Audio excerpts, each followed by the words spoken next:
Welcome to another edition of Lying on the Beach. I'm Steve Greenberg with, Lois Whitman-Hess. and as many people know, but maybe not everyone knows, this is a very exciting time for art lovers in the U.S. because artists, collectors, photographers are all flocking to Miami for Art Basel. It's the most extensive art fair in the country with over 200 of the world's leading international and modern contemporary art galleries displaying the works of over 4,000 artists. The whole city turns upside down, all for art. In addition to Art Basel, there are countless satellite exhibits all over Metro Miami where you can find young artists to museum caliber masterpieces, everything from one end of town to the other end of town. And it's for that reason that we're really excited that one of the major art forces in Miami is with us today on Lying on the Beach, who is going to tell us more about Art Week. Kathryn Mikesell is the co-founder of Fountainhead Residency, a artistic home away from home in Miami where artists get the opportunity to create, connect with other artistic talent from around the world. Fountainhead has hosted far more than about 400 artists from more than 45 countries. After 12 years, Fountainhead is thrilled that almost 100 of its alumni are now exhibiting somewhere in Miami Art Week. And so it was with great honor I welcome Kathryn to Lying on the Beach. Thank you for joining us, Kathryn. Well, thank you. I wish I was lying on the beach right now. Well, that's funny. A little calm before the storm, actually. Can I record from there next time we do this? Yeah. I love that idea. So I think for people at home, why is Art Basel so important? What would you tell people who don't know anything about it? Why is this such an important event? Oh, I mean, I think it's important for a number of reasons. I mean, certainly from someone that is interested in art, whether you're just an appreciator, a collector, a patron, this is an opportunity to see leading artists from around the world and to meet the galleries, see the institutions, experience special projects, listen to engaging talks by these artists and by other arts professionals. And it's an entire week of just being immersed completely in the world of art. And the beautiful thing about it is that everyone can experience it. There are many things that are available that are free, that you don't have to pay to get into, that you can experience outdoors. The fairs have a number of outdoor. Each fair generally has some sort of outdoor projects that don't cost to get into. And then, of course, for those of us lucky enough to have been in the art world for a minute, we get to go and see the art when it's a little bit slower paced before everyone gets in and see our friends from around the world. I'm very lucky to live here in Miami because at least once a year, my friends come to me. That's true. Kathryn, I tell a lot of people about Art Basel that are intimidated to come here. They feel it's only for aficionados. How would you address that?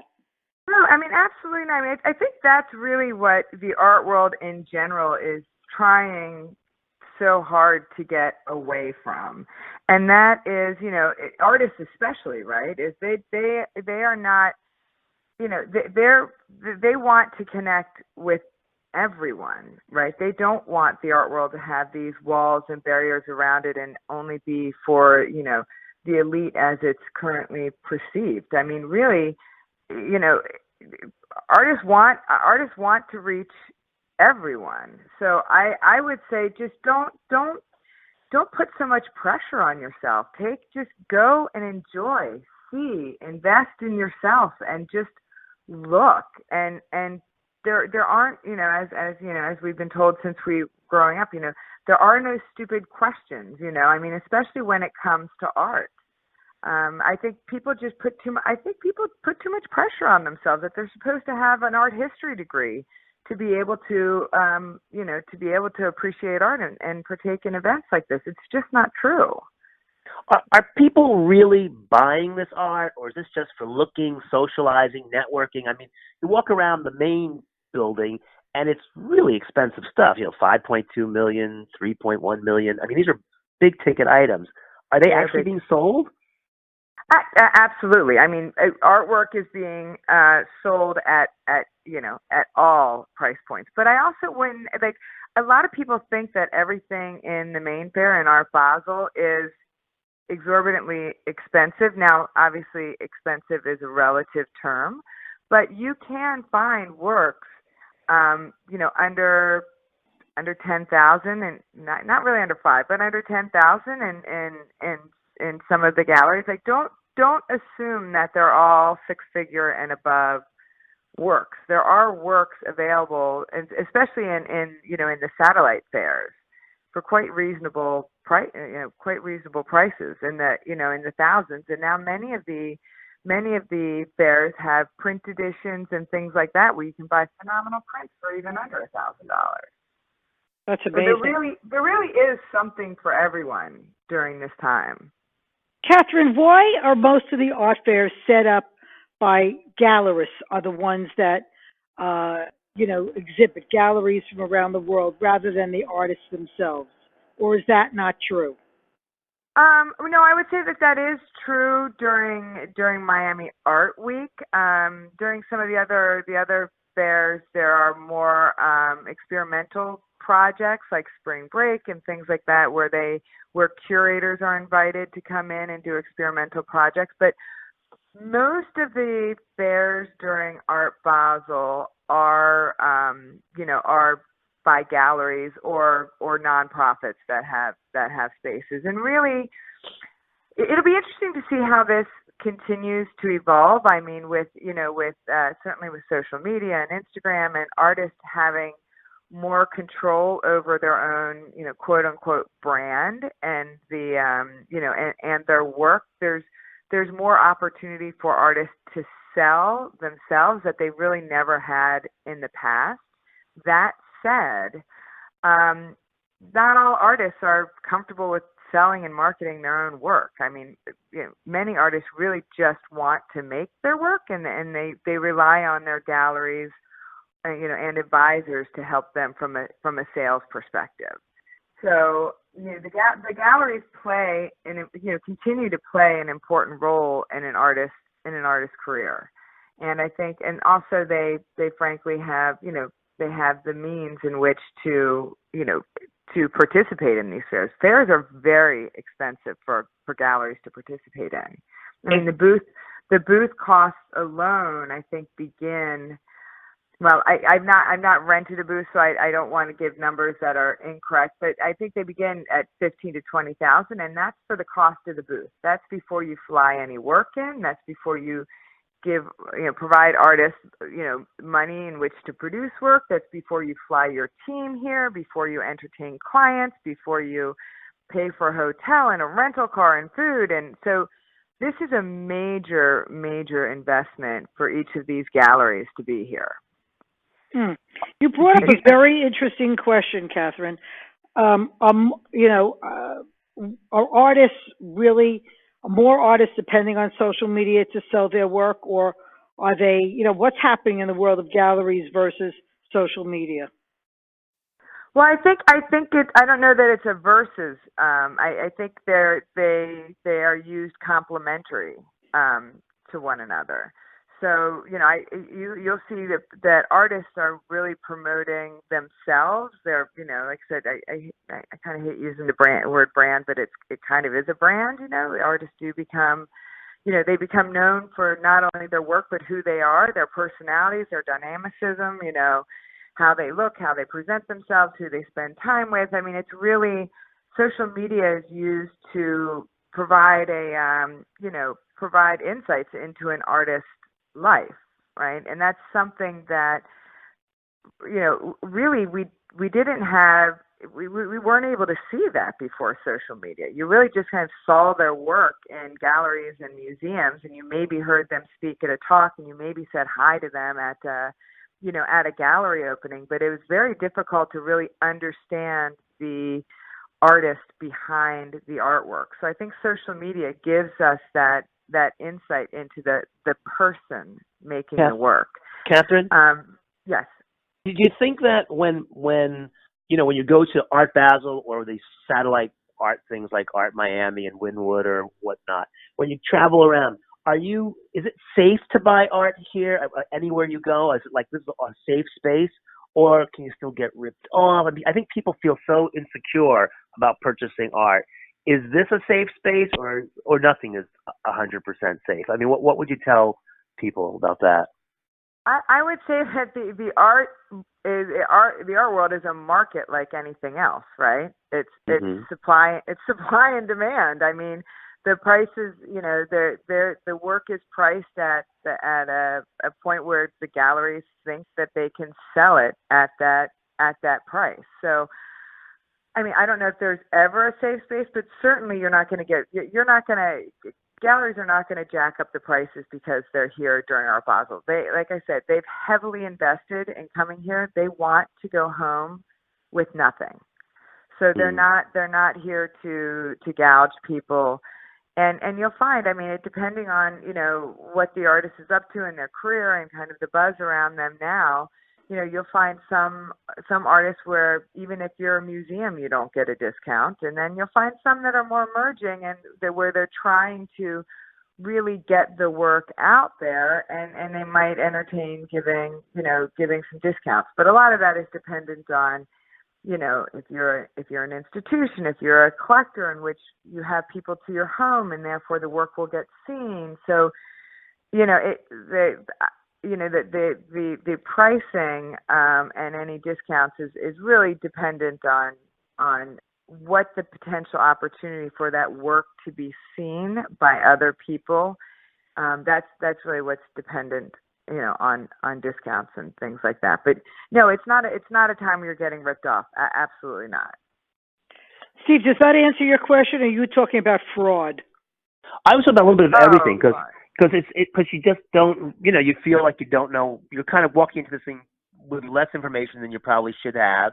These are some big ticket items, and how safe are these pieces of art? If these people are all been vetted somehow, or just like you pay $15,000, you've got a spot, and you can just do whatever you can do. I was just wondering about it from a consumer's point of view. Galleries. Yeah, I apologize for speaking over you, Steve, but really, these galleries have been vetted. You cannot be a gallery that just decided to open your doors yesterday and have a booth at one of these fairs. I mean, these fairs, they get probably 3 to 4 times the number of applications than they can accept. So it's a very competitive field for galleries to get into these fairs. So these galleries are all vetted. If you're in any one of the main fairs, whether it's Basel, Untitled, Nada, Design Miami, you name it, those galleries have been vetted. So you don't have to worry about that. And when it comes to fraudulent work, I mean, that should not be a concern. I mean, it really shouldn't. You're dealing with very reputable galleries. Kathryn, tell our audience about the other things that are happening this week. Are there a lot of parties, other events during art? How is this platform used by other luxury brands? Oh my goodness! Well, the luxury brands over the last couple of years have really come to play, and there are very lavish parties out there for many of the major brands. So you could, if your thing was more fashion and design, you could absolutely partake in some seriously fantastic parties while you're here. I am not the person to speak to about that, although I have a few invites. I really do focus on the art. So what do you do? What do you actually do during Basel and the art fair? What do you, as your role as a co-founder of the Fountainhead Residency? Well, what are you doing?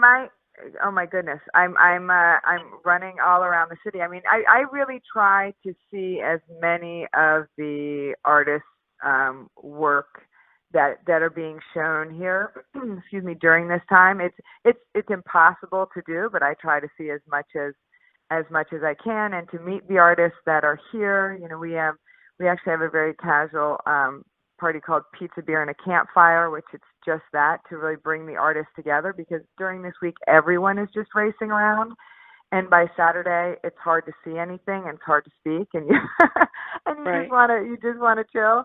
But really my time spent, seeing artists, seeing the collectors that I've built friendships with, the gallery owners that I've built relationships with, trying to take in a talk or two that I find engaging, that's not happening at other times throughout the year. I try to see the temporary outdoor exhibitions that are up during Art Basel, and I'm trying to plan it in a way that is as stress-free as possible, which means trying to only cross that bridge once a day. And Right. because if you try to go back and forth over the bridge, you will do nothing but waste time and get extraordinarily frustrated. And then I'm also, I've been honored to go and spend some time at NSU Museum with artists that we were supportive of very early on, friends with you, that are here from LA, and they're doing a talk with Pharrell for the show Happy that's up at NSU Museum. So they're interesting events like that. They're actually presenting to 200 students from Broward County schools. So there's also things like that are art related but also community based, that I try to take part in in one of those. And then also this year, actually, I'm very proud to be a Night Arts champion. So I get to give away a $10,000 grant at the Perez Art Museum on Monday night. So there's, just a large number of events and things to do. So, Kathryn, how does it feel to be the champion of, over 100, alumni that have been through the residency? And please explain for our audience what the residency is, and how does it feel that these artists, found a home with you to stay, for a while, do their work, meet other people, and move on from there? Well, yeah. So the residency, like Steve said in the beginning, we've been going since 2008, and it started as a passion project for my husband and I, because we'd been collecting art at that point for about 10 years, and through that time we just realized that getting to know the artists and having the artists in our lives made the work that much more powerful. And you realize the depth of an artist's practice and what they invest into their work, not only from their time, but their entire being, their history, how they were raised, how they see the work, where they come from, what they believe in, and they put that all together into a work of art, and then put it out there to the world, for everyone and anyone in which to comment. So we realized we were just so passionate about the artists, and we couldn't buy everything that we were that we loved. That was we're not in that position. So we really wanted to think of a way to give back to artists that was more more impactful and long lasting, and that was really the start of the residency. And it was also at a time where we wanted to do more to support our local community. It was before the PAM was the PAM, this incredible building, overlooking Biscayne Bay. It was when it was still MAM and in the center of downtown, and the ICA didn't exist. And, MoCA was thriving, but still a small institution. And the Bass Museum was, 2/3 of its size, and so we also started, when we started the residency, is by hosting. We also hosted artists for the museums, so that it took the expense off the museums, but more importantly, it gave the artists people to come home to, in which if they were struggling with something or were happy with something, they had someone to talk to, and they could also stay longer. So that gave them the opportunity to do talks and interact with the community more, as opposed to just flying in, hanging a show, being there for opening night and leaving. So it was a way to give back to artists and our community all at the same time. And so we've evolved significantly over the years. We host on average 3 artists a month, sometimes 4 if we have a couple or a collaborative team. And each month the artists are here for 1 month. And during that time, they work. It may be a body of work that they've been working on. It may be they want to experiment with something that they haven't tried. It may be that they're looking for inspiration, so that they're going out into the community and talking with people, or walking in the Everglades, or going to the History Museum, just to research, or and then also during that time, obviously they're in with 2 other artists, which is a unique experience, because they're almost never from the same city, and often not from the same country. So that's a real opportunity to engage with people on a very deep level, right? You're waking up in your PJs with people that you've never met, and by the end, 99% of the time, they're very close friends, which is just a beautiful thing to see. And then another key part is introducing them to people in the various art fields, whether it be curators or museum directors, gallery owners, collectors, to help them make those connections that that may immediately lead to opportunities, or maybe lead to something years down the road. So it's just helping to build their network of people as they're building their careers. So that's really what the residency does. And as far as what does it feel like, it is, next to marrying my husband and having 2 incredible children, it is the most rewarding thing on earth to be able to play even a tiny, tiny part in lifting up artists, because they're just some of the bravest, most talented, most inspiring people on this earth. I mean, they artists change the way we view the world. They open up conversations that otherwise wouldn't take place between people. I think that, that's, I don't know. I'm definitely an artist groupie. I just believe so much in the valuable role that they play in our world, especially today. I mean, it's an absolute privilege, and like I said, the role that we play is tiny. I mean, it's just we're one step, but it feels really good to be able to be one of those steps. So, Kathryn, this is a great place. You did a great job. It's a great place to end. Tell everyone how they check out Fountainhead Residency, the URL, and what they should look for on the website. Absolutely. And then can I talk about 2 free things that I think people would, that everybody would love? So let me just tell you, there are many, many, many things out there, but there's 2 I want to highlight. And one is it's Art Basel Cities, Buenos Aires, and it is the culmination of a 3-year program. And there is a project called Disruptions, and it's in Collins Park, which is the park in front of the Bass Museum. And there are all artists either living or from Buenos Aires that are doing projects. One of which is at the Fountainhead Residency with us now, who's Marcella Sinclair. And she's doing this amazing take on the Ugo Rondinone sculpture, which, for those of you that live in Miami or have been to Miami, it's the Dayglow-colored rocks called the Miami Mountain, which is in Collins Park. And Marcella has crumbled or exploded those rocks, not literally, but figuratively, and they'll be strewn across the lawn for everyone to come and make their own Ugo Rondinone sculptures. So everyone can have their own sculpture as part of Miami Art Week for free. Wow! Wow! Yeah, fabulous. It's great.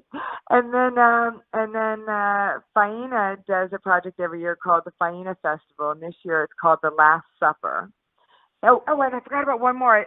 Augustina Woodgate, who's actually an alumni of a program that we had earlier called the Fountainhead House, made these incredible water fountains made from oolite that you can climb and drink water from the aquifer that is then, the waste is then put back into the aquifer. And it's a very layered work, but it's on just on the outside, it's, they're beautiful, beautiful sculptures. And where is this? Drink of water. That too is on in Collins Park on the lawn of the Bass. That's part of Disruption. Okay.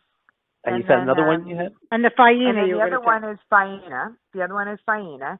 And they have a festival called The Last Supper that is going on throughout the fair. I believe it actually opens on Monday. And all of their programming is free as well. And Gabrielle Chale, who's also with us at the residency right now, made these beautiful sculptures that are just past the lobby outside prior to getting to the Woolly Mammoth. And they're going to be cooking on an oven that he made. So there's and throughout the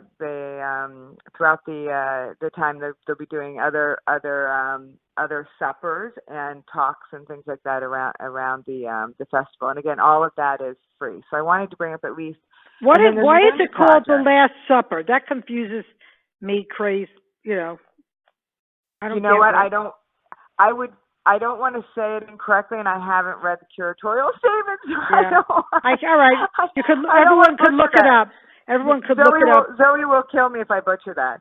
Okay. But then you also have fringe projects, which are art projects throughout downtown. We have another alumni that Paul Anthony Smith that has 3 locations there, so you can look up fringe projects. And then you have all the projects at the Miami Beach Convention Center. Right. This is the big launch of the Miami Beach Convention Center, and there's overwhelming. It's overwhelming. There's no short. Espacio. Plus a million cocktail parties and mixers and whatnot all over town. So it's a week-long party with the theme of art behind it. So there's no shortage of things to do. Open. We have 2 new spaces up in El Espacio 23 by George Perez, which has an incredible show. Also has several alumni in there. And then the Rebels are opening their new museum, 100,000 square foot museum, and that's opening to the public this week too. So there's just so much happening. So again, Kathryn, tell everybody how they could reach you, your URL. Oh, that's right. Thank you. Sorry. So you can reach us. It's the Fountainhead Residency, and we also have a studios program. You can learn more about that for local Miami-based artists. But it's fountainheadresidency.com. And then you can follow us on Instagram at Fountainhead Residency and at Fountainhead Studios. Great. Excellent. So, Kathryn, great job. Thank you very much. Lois is keeping notes on all this. She'll put on her running shoes and start to hit all these events. Yeah. She'll report back to all of us. Yeah. And once you again, say that. I told you say that, but if I can give anyone a tip, I said one thing: try to only do one side. Cross that bridge once. The other thing, it is nice to look fabulous, but thankfully for women these days, we can look fabulous in sneakers. Wear them because you're walking on concrete floors and your back will be killing you by the end of the day. You got to be comfortable, definitely. But be comfortable. Absolutely. Great advice. So, Kathryn Mikesell, thank you very much. Great information. And this is a wrap, right, Lois? This is a wrap. Okay. So once again, I'm Steve Greenberg with Lois Whitman-Hess. And we have been Lying on the Beach. So long, everybody. Thank you.